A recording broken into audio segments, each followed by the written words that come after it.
Aproveitamento da prova ilícita. Bom, a prova ilícita, ela pode ser aproveitada no processo pelo princípio da proporcionalidade. Então, é o que eu vou falar agora, para encerrar o assunto. Princípio da proporcionalidade, que é o seguinte. O princípio da proporcionalidade ocorre quando, na violação de dois direitos, pondera-se para considerar válida a prova se o direito preservado for maior que o direito violado, ok? Então, na violação de dois direitos, a prova será válida se o direito que ela visou preservar for mais relevante que o direito violado. Bom, então, o princípio da proporcionalidade da prova, a gente tem que analisar em dois aspectos. Primeiro, pró-réu e segundo, pró-societate. Então, o princípio da proporcionalidade pró-réu. Bom, uma prova ilícita vai violar direitos, ok? Por exemplo, direito à intimidade. Mas ela pode preservar também direitos. Então, o réu tem o direito de liberdade, o direito, a presunção da inocência, dignidade da pessoa humana, direito à ampla defesa. Então, em favor do réu, uma série de garantias, né? Direitos e garantias. Então, imaginemos, o próprio réu, ele faz uma interceptação telefônica sem ordem judicial, mas ele prova a sua inocência. Prova a sua inocência.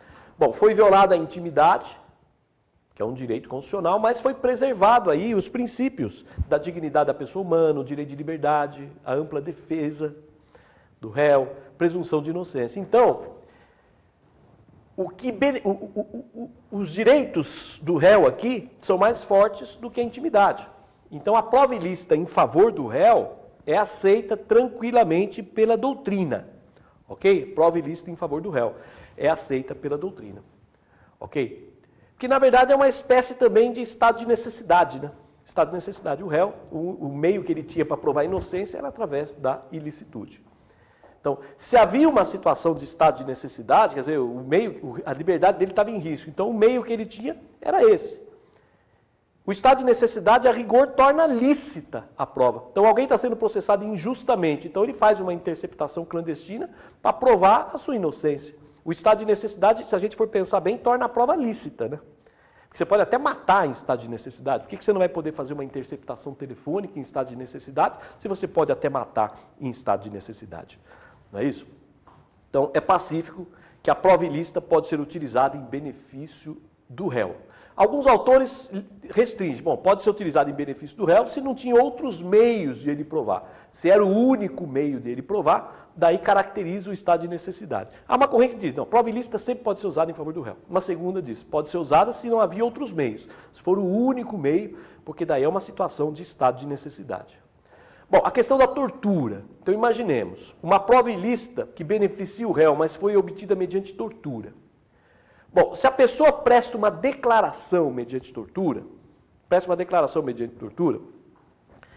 o conteúdo é incerto, né? O conteúdo é incerto. Então, há quem entenda, não vai poder ser usado nem para beneficiar o réu, porque o conteúdo é incerto, logo não vai poder ser usado nem para beneficiar o réu.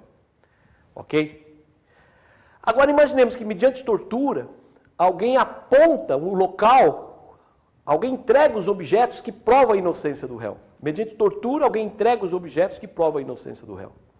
Bom, aí então, essa prova ilícita, no meu modo de ver, é válida. Ok? Mesmo obtida mediante tortura, é uma prova válida porque ela beneficia o réu. Tá? É polêmico, né? Porque há quem entenda que a tortura, a proibição da tortura é um direito absoluto. A proibição da tortura não poderia ser admitida em hipótese alguma, seria um direito absoluto a proibição da tortura, seria vedada em caráter absoluto a tortura. Mas imaginemos, torturou e obteve as provas da sua inocência, as provas materiais, gravações, por exemplo, escritos, né? Nenhum juiz iria negar, né? O sujeito, me parece que essa prova obtida mediante tortura, se ela beneficiar o réu, ela tem que ser, sim, admitida.